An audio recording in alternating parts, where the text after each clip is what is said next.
Hi, thank you so much for being here. Of course. Thank you for having me. Are you ready to dive in? Let's do it. Okay. I would love to start at the beginning with little Emily. Tell me a little bit more about her.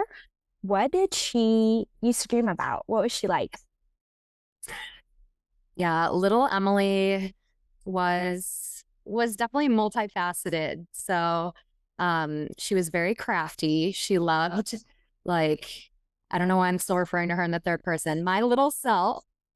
Um she was very crafty. She loved like jewelry making. She was also very entrepreneurial. So I feel like she took things like jewelry making and like sold them at different like businesses. Like it was very interesting thinking about this version of myself because I see a lot of the things like pull through to what I've been interested in um, from a career perspective too. The other thing that I think of when I think of little Emily is that we, as a family, moved to Germany when I was 6 years old. And so I was there first, second, third grade in a German school.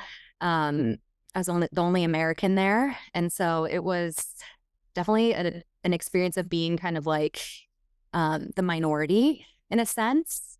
And I think that experience is something that little Emily has carried on through to adulthood and just something that, like if it's a homogenous group, just always being aware of kind of the people who might not feel like they're fitting in or just something that has always stuck with me. So she was always doing things with her hands, being very crafty, entrepreneurial, resourceful, and yeah, building, I don't know, um, being in different spaces and uh, having a kind of a more global mindset too. Oh my goodness. So little Emily, with all of these gifts and dreams, becomes a engineer. Tell me more about how you were as an engineering student. What really captivated your attention? Yeah. As an engineering student, uh, the hard like math classes and physics classes were not what captivated my attention. Let's just put it that way. Um, for me, it was more about like what are you creating and kind of the story and the brand that came along with it. I went to Michigan State University, and their packaging engineering is a really big degree. I had my guidance counselor in high school, his daughter came into my high school and told me about her experience in packaging engineering. She had just finished up an internship and um, worked on Philadelphia cream cheese. And she was like, I got to see it in the store and I worked on that product and designed and picked the materials and designed the structure of the packaging. And I was like, that is so cool. It's using something technical, but then thinking about kind of the brand, the story, the presentation, the marketing that goes with it to really tell a consumer a story at the shelf. And so um, that is something that was kind of my North Star through engineering because we all know that those classes are soul sucking and really hard. And so just knowing that I could use that craft to then be launching new products and kind of contributing to that end result was what kept me going. You went on to work at these incredible organizations. You've listed five in your bio.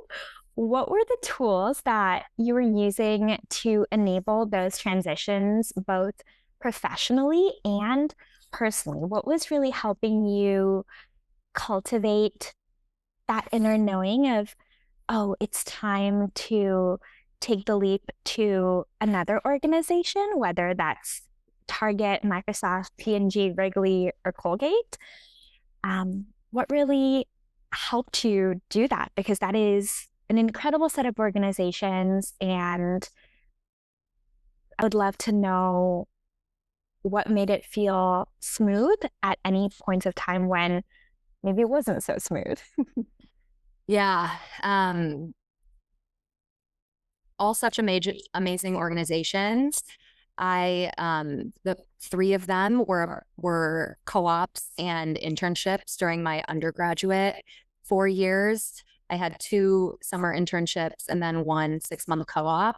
And that, I guess kind of the overarching story is just, I mean, I worked really hard, but then took advantage of all of the resources and opportunities around me. Like I was always super involved with everything in school, with all of kind of the packaging and engineering organizations, taking on leadership roles, events, like all of those types of things that are kind of like above and beyond just being a student and getting good grades, which is kind of the baseline.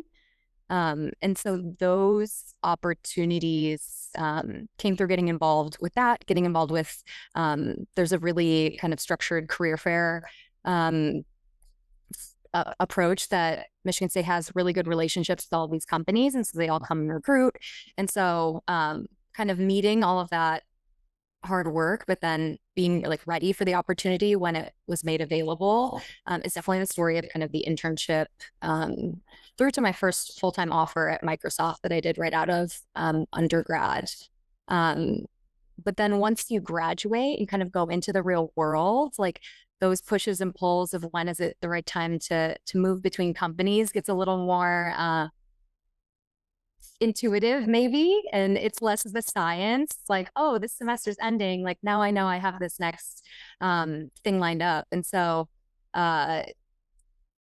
what really helped me decide when it was time to move on to my next role was a bit personal. It was a bit of I moved really far away from home. I moved to Seattle, which if anyone's been to Seattle, it's like you're out there, like you are like basically in Canada. And after being in Michigan, and a lot of my friends moved to nearby cities like Chicago, Detroit, and so a little bit of that. It also was a big role coming right out of undergrad. I worked on Xbox One launch, which was kind of a big like definitely working a lot with overseas, working a lot with senior engineers. I was the youngest person on my team, a lot of dynamics that I'm sure everyone feels when you're an engineer that gets put onto a team where everyone's a lot more senior than you. So I think a lot of those aspects are what made me look a little bit closer to home. So I did move to Minneapolis, which is more in the Midwest, a little bit closer to family and friends, and a long distance boyfriend that I had at the time. So we know how that plays into things too. And so it was just a multitude of factors. And I think the one thing that helped me with that move from Microsoft to Target as well is just having a strong network. All of those things, and networking for me, it's something that like you never want to, it can feel insincere at times if you're doing it in a way that's just like just meeting people to meet people. But I do feel like at that point in my career, like I had been so involved in undergrad and really had these deep connections from working on this event together with these people or being in our capstone class together and working on a project. Like I feel like that's when you can build deeper relationships and just a network that is more based in credibility of knowing each other's work style versus just, oh, hey, we've messaged a few times and that's kind of the extent of it. So I think having that brand that I had built in my undergrad helped me move to that engineering role at Target as well. That is so incredible to hear and unpack. And I'd love to continue unpacking the transition to product. So you transitioned from engineering to product.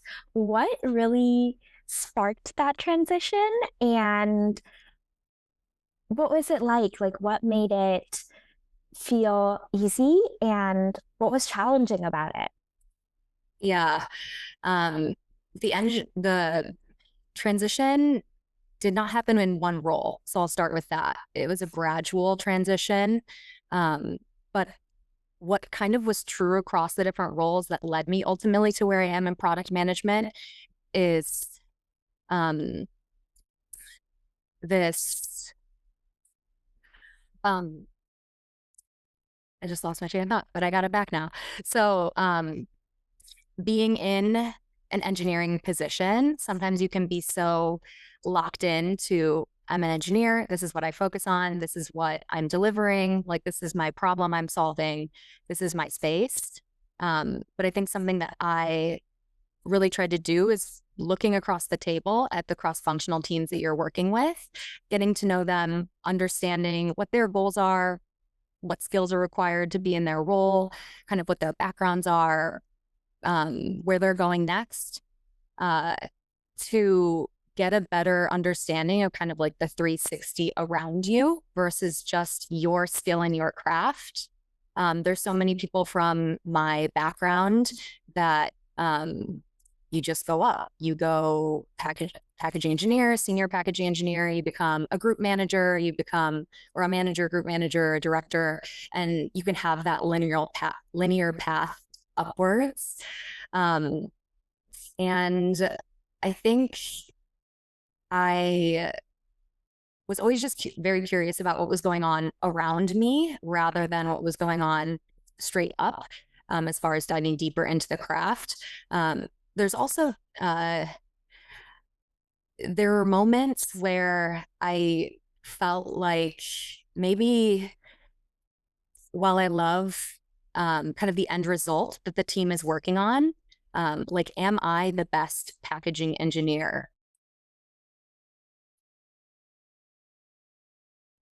Remains to be seen because I ended up pivoting out of it. But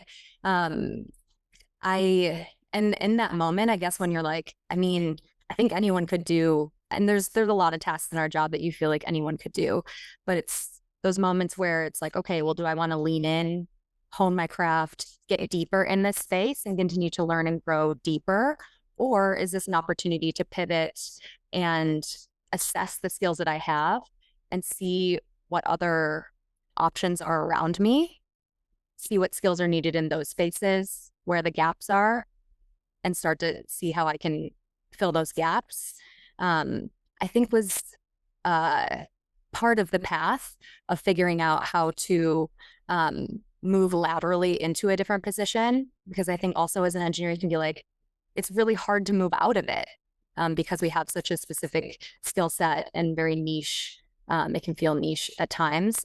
Just really taking stock of your skills and then objectively looking at the skills needed for another role was one thing. And the path wasn't one role as well. So I ended up moving into, I was always interested in like why people chose between different products and different packages. So more of the consumer research side of things. And so in my role at Target, I started working a lot with the consumer research team and working on stretch projects and working on leading consumer research initiatives for other packaging engineers and kind of being that subject matter expert within my engineering team.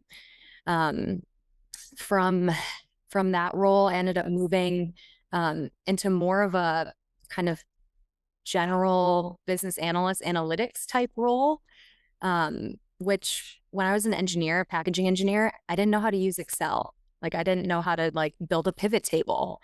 Like I didn't know any of those things, which I don't know if that resonates with some people who are like deep in an engineering craft. Like you don't really need to know those types of like general business tools. And so one of the stops along my way to getting to product was kind of getting like a general business grounding, which I didn't really get in a deep way in my engineering. I knew a lot about product development and how to launch new products, but I didn't really know kind of like the general business side of things. So I took a pit stop in that space and then moved into the current company I'm at, which was still kind of like a general like business space. So more of like the practitioner, like using the products from like a digital analytics standpoint. And now I work on kind of building the products. But all that to say that everyone's path will look a little different too, to whatever that looking around you, those 360 roles, if you identify one, the path to get there might look different for everyone. So it's a bit long-winded, but it's a complicated topic too. Which I think you unpacked and explained so beautifully. And there were so many incredible tactical strategies that you mentioned for listeners, because it can often feel like when you're in one niche industry, you really need to leave and get another degree or several other degrees to pivot into something. And it sounds like you were able to have your transitions in this very strategic way that allowed you to get those skills. And I don't think that everyone has that foresight and even can begin to understand that that is one of the skill sets that they need to have that transition. And so what I'm so curious about is if you were speaking to little Emily or college Emily, and you had a playbook to give her, what would you tell your younger self on pivoting? And what would you tell her to do? What would you tell her not to do? What are some pitfalls you'd tell her to avoid? What would be on that playbook? Oh, I wish there was a play. Like that would be awesome if there was an actual just play of like, okay, hey, this is how you do it. But I think what I would tell her is to, you mentioned that it was a strategic path. And I think it reminds me of the quote that you can never connect the dots looking forward, only looking back, because now I'm able to tell this elegant story about it. But in the moment, it was just following curiosity. And so I mentioned that I was so interested in consumer research and I started doing stretch projects in that direction. And I started kind of dipping my toes in the water. And if I would have stayed at Target longer, I moved to Chicago for other reasons. But if I would have stayed there longer, I probably would have moved into guest research. And then from there, it's once again, obviously delivering your work and doing what you need to do for your role, but looking around and connecting with your cross-functional team. And is there something that piques your interest there? Is there a way you can start to dip your toe in the water? And those are all kind of strategies you can use within your company. But the access to information on the internet, you can start to do that with personal projects or in other ways, if that's something that is interesting to you too. Just kind of speaking to the experience that I had is just kind of following what I was interested in. And rather than saying like, oh, that's not my role, like, hush, kind of leaning more into it. And you'd be surprised how open, especially if it's someone you're working with every day, like a cross-functional partner, how open they are to just telling you about how they got there and what skills they use, what skills they don't use, what they're trying to learn. And maybe it's something that you already have that you can bring to the table. So the curiosity piece is what I would say is kind of a big kind of guiding light. I love follow your curiosity as one of the big takeaways from here. So I'm definitely flagging this for the listeners because I think that is so applicable in just like all aspects, professionally or personally, just for any bucket of life, really. Follow your curiosity. So thank you so much for sharing that. One of the other things that you shared was just the skill sets that you inevitably cultivate when transitioning from being an individual contributor to a manager. What was that journey like for you? What were the things that you saw yourself grow into? And if you could write a chapter again in that playbook for your younger self, and there was just a section on becoming a people manager, what would be in that chapter? Oh man, becoming a people manager was an amazing step in my career. It was one that um, I thought would be easier than it was. I think as you're a leader in different organizations, or you're kind of uh, thinking of yourself as a leader, leading yourself, um, you think, okay, well, how hard can it be to lead people? Um, it's it's very rewarding, I will say that, but did not come without challenges. I think the piece of advice that I needed to hear and helped me the most was to get out of the doing, to have more space for leading.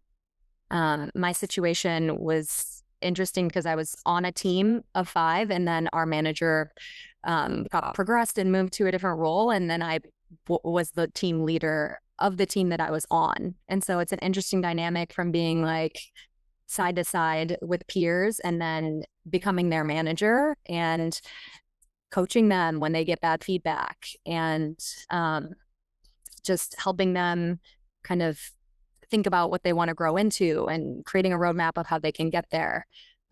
All of those activities take bandwidth and time and space.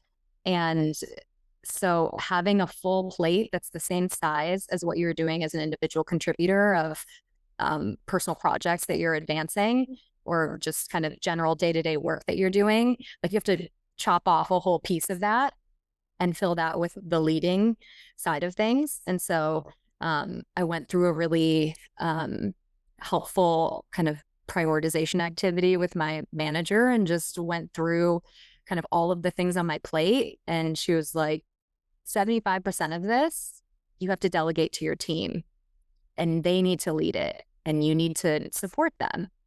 And it just takes time to do that type of thing. It's one of those things, it's like, oh, well, I could do it myself faster. It'll take more time to coach them up to be able to do something like this. But that's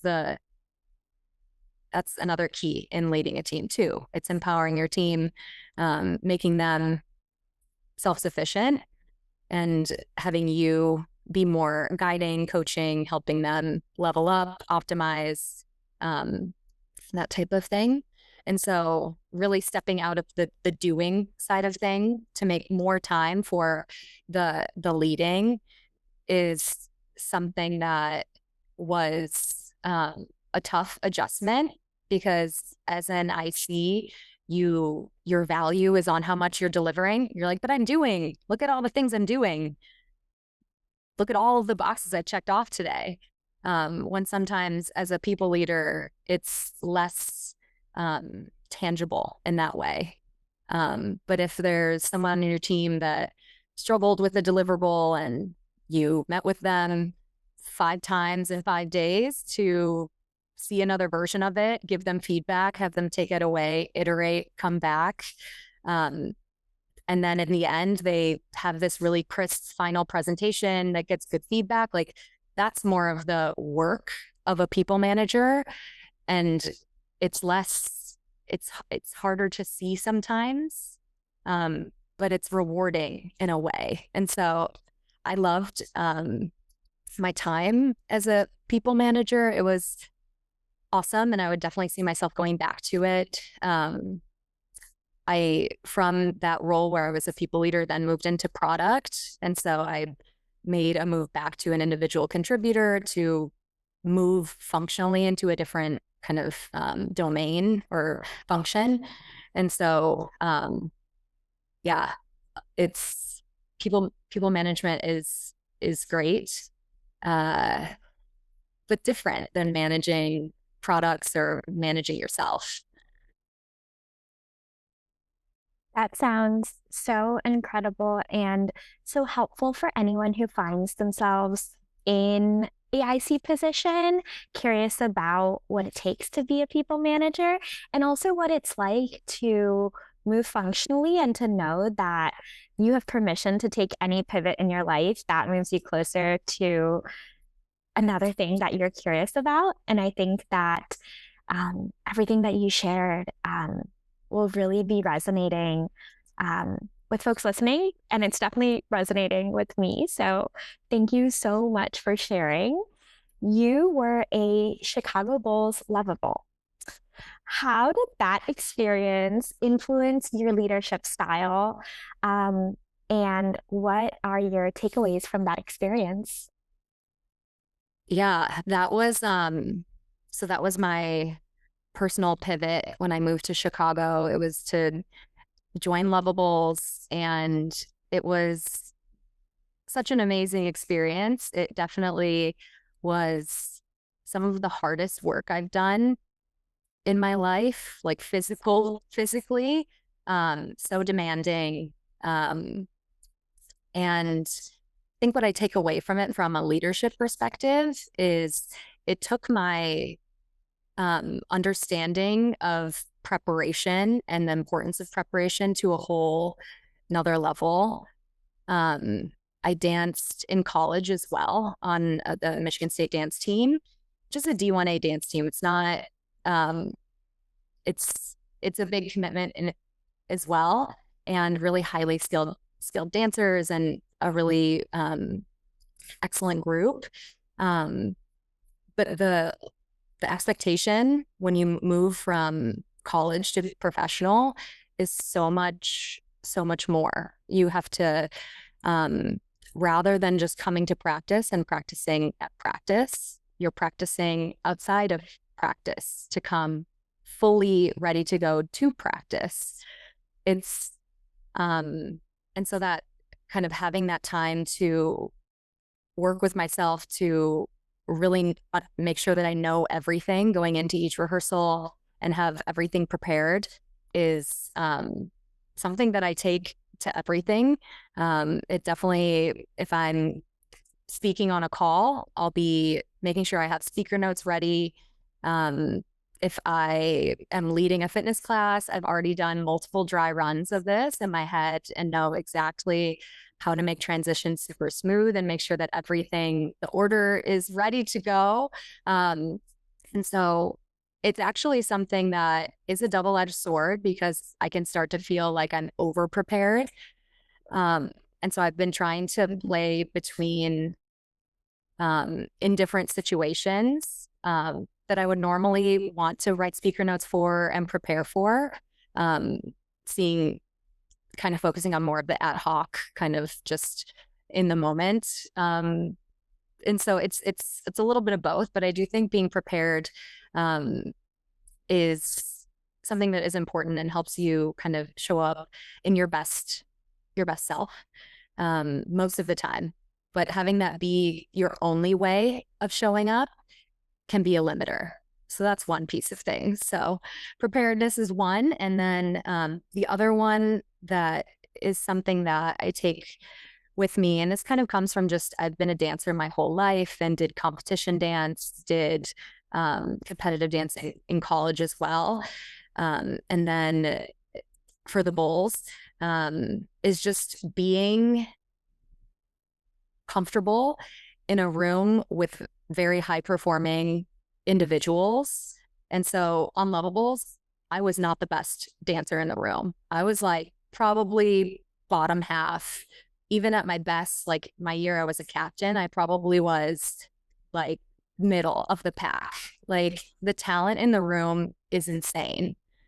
So just knowing that you are there for a reason and being able to really stand on your strengths and the unique strengths that you bring into the room is something, despite being like, wow, everyone is so good. Like I'm definitely not as good as all of these people around me.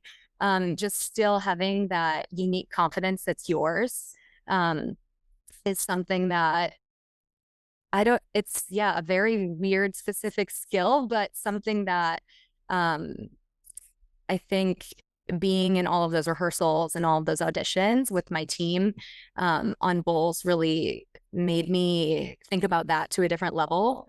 And bringing that into a space of like right now, I am in product management and I'm one of the more junior people on the team.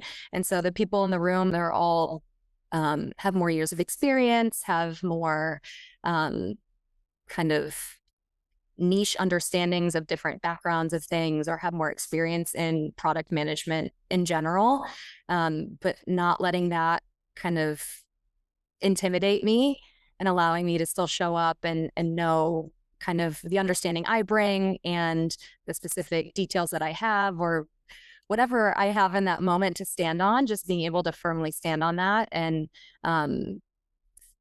know that maybe there's different shortcomings that I have, but not let that completely knock my confidence. Oh, that is so beautiful.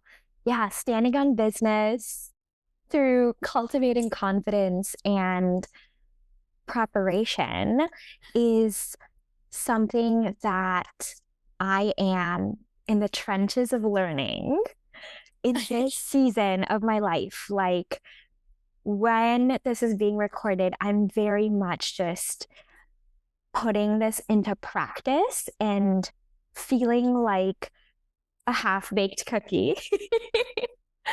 And what I would just love to know more about is cultivating that habit of preparation.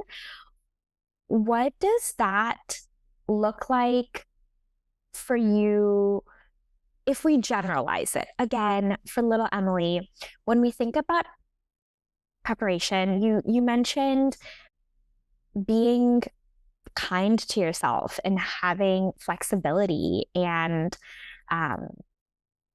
yeah, like flowing through that. But there's definitely a skill set there of creating those notes. There's a skill set of preparing for class. If we were to think about preparing for conversations and meetings where you are one of the more junior people in the room, or showing up in any space where you know that you are worthy and you're standing on business, and that preparation can really go that extra mile in helping you feel that way. Where does someone who's trying to build a habit of preparation even begin? Like, where do they start? What is step zero? Yeah. It's reminding me of an old Luvabulls quote that you don't practice until you get it right. You practice until you don't get it wrong. And so that level of preparation that is, it's not just writing the speaker notes and it's not just talking through it 3 times. It's doing that 24 hours in advance. So then you can let it marinate overnight, come back to it the next day, try it without the notes, see what comes out. That's the most natural version that's still very prepared and thoughtful, but doesn't feel over rehearsed. And so that's kind of the extra steps, the extra reps that you're doing, and so you don't until you don't get it wrong. But that's kind of one way of thinking about preparation in a way to make you feel confident, but not the robot. Yeah, and there's such an intuitive piece there too, where we get to decide intuitively what makes us feel prepared and how much in advance we want to start, and what correct looks like and what wrong is. And we need to be out in the trenches to figure that out. But once we have some information, some data, we get to kind of parse through it and make meaning out of that to understand, yeah, when did I get it wrong? And when did I get it right? And what does that look like? And what does that mean for all of these things that I'm doing? And what you just shared, that quote is something I'm going to be applying in my life right now. So thank you so much. This was so incredibly timely and needed. Yeah. And you just had me thinking too that even if you're prepared your speaker notes, the outcome isn't, and maybe it's communicating an idea, maybe it's leaving your audience with a feeling, maybe it's you walking away feeling like you've been heard, or you got the visibility and it was the right tone or whatever. Maybe thinking more about like the feeling that you're trying to achieve rather than the outcome, and then having that be your work back for what the preparation should look like. Yeah, because preparation can be a deep rabbit hole, and it's a very comfortable space for me. I'm definitely an overachieving healing perfectionist or whatnot. And so, like you had said, having grace with yourself and finding that balance in that space is really important. And so I think I'm continuing, always evolving my relationship with preparation. As a fitness instructor now, what are your takeaways on work-life balance and finding sustainable flow through movement that brings us joy and making informed choices about all of these fitness trends that are thrown our way? How do you approach it all? Given your expertise, and how would you, what sort of approach would you recommend for someone who is trying to make sense of it all as a non-fitness expert? Yeah, we're in such an interesting age with just the consumerism and social media and just the speed at which things become hot and cold and trendy, and that's lame. And I think something that guides me is just how it makes me feel, and staying connected to that is something definitely that keeps me more true to kind of my practices long term. You always will there's times when you take a class and you're like, ugh, that move doesn't feel very good. That happens. And I mean, hopefully the instructor is giving you ways to kind of modify things or make things more comfortable. But if the whole class is feeling like that and you're like, okay, maybe this isn't for me or isn't my class. I think there's so many different modalities and ways to move that if there's just because something's really popular, if it doesn't feel good on your body, or you're not, if it doesn't feel good, then there's many other options out there. And so it's constantly changing. And I also find kind of there's cycles with it, kind of as with everything. What's old is new again, and things just start to be recycled and reused and repackaged and unpackaged, and so finding what works for you. And I think finding the routines to make it part of your lifestyle. I've been through phases where I've been the morning person, the evening person, the lunch person, like whatever system you can find. I think that is the right one, and doesn't have to be what's trendy or what's hot. Yeah. That is such an important takeaway, especially coming from you, given how much you integrate into your life and how fully you show up for it across so many domains, because oftentimes it can feel so challenging just to get our foot in the door with something that we do enjoy and gain that understanding and even differentiate what we feel internally versus the hype around something and the excitement we might just experience from hype. And so I think the again, just what you've offered in terms of knowing that we can be different in different seasons, I think is such a gift to anyone listening, to not feel so rigidly stuck to anything, but also just to honor what you enjoy in the different seasons and to let that be correct. And the conversation on feelings made me think a lot about energy and the energy that we carry into these different spaces. How do you go about managing your energy as you transition between your role in corporate versus as an instructor versus movement for fun and joy and leisure? How is all of that coming together in your day-to-day life, and in your week? And how do you sort of think of that in energy management? Yeah. It's definitely something that you can test and learn and kind of assess and adjust as you go along. For me, I have and it's also based off of your priorities as well. Like where do you need to use your highest amount of energy? And how can you design your day around that? For me, I get a big energy dip, like the drop off from like a brain function and that type of capacity in the mid afternoon.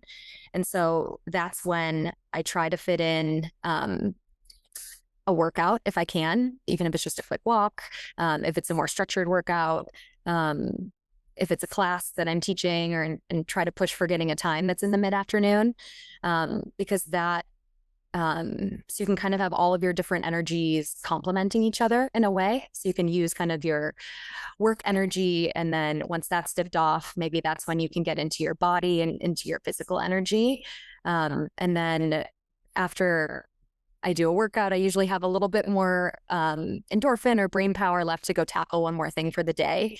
But kind of doing that own personal kind of like energy mapping, and then seeing how you can get your either like chunks of deep work or kind of map things to best leverage that.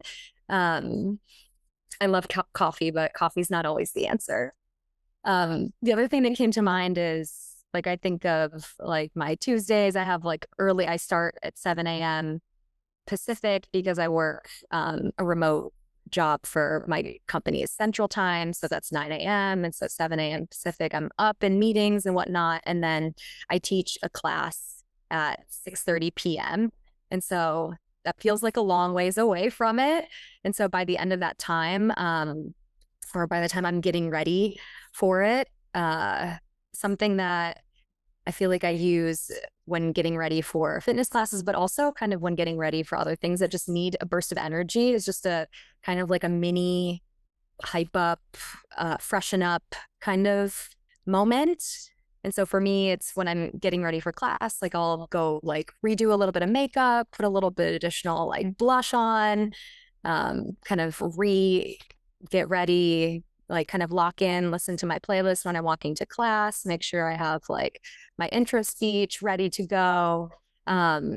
Just kind of those little ways to like kind of re-hype yourself up for whatever it is you're about to tackle. If I'm giving like a presentation at work, maybe it's like jumping out of my seat and like just stretching and just getting ready to get into something. But just those kind of little moments that you can kind of burst your energy is a way to kind of get ready for what's next when you have a long, demanding day, as we all do. That is such incredible advice, and the type of skill set that I build in coaching and things of that sort. So again, it's such a gift to hear that on a podcast. And I really hope folks listening get to really marinate in this advice and see how to find those pockets of your day where you can infuse more energy. Um, I would love to jump into the rapid fire questions with you. I think that would be Okay, very energizing. let's do it. Mm. My first question is, what are your favorite makeup products right now? What is giving you that energy and that pop of color on your face? Oh man, this is I have definitely been into my blush game lately. I love the Rare Beauty minis. Mm. And I also have a few Rhode Pocket blushes that I'm loving. And so Refi is the other cream has a cream blush that I've also been loving. And so just any combination of many of them together, usually it's a fun painting project for my morning. That sounds so lovely. What does wellness mean to you today? Wellness for me is balance. And so being someone that has lots of different interests and passions and goals and not just what we talked about here, but also relationships and financial and everything. Um, being able to find balance within it, not being afraid to prioritize those things and not being afraid to change the priority um, as we go, because everything is always changing. But I think that is really important to lead kind of a wellness focused life, is to have balance between it all and not be so hard and fast on any one specific thing. What does leadership mean to you today? Leadership. Leadership for me today is not being afraid to take action and not being afraid to commit to something and to lead yourself in a bold way.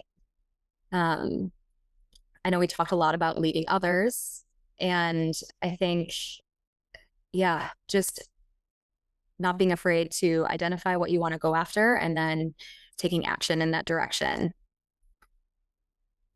Is there anything else that you would like to share that we haven't covered yet, but you'd like to dive in more into?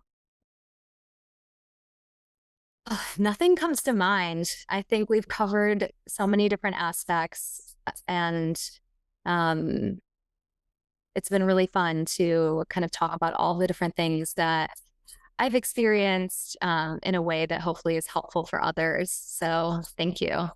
Oh my goodness, absolutely. This conversation was such a gift. I think I've used that word so many times throughout this conversation.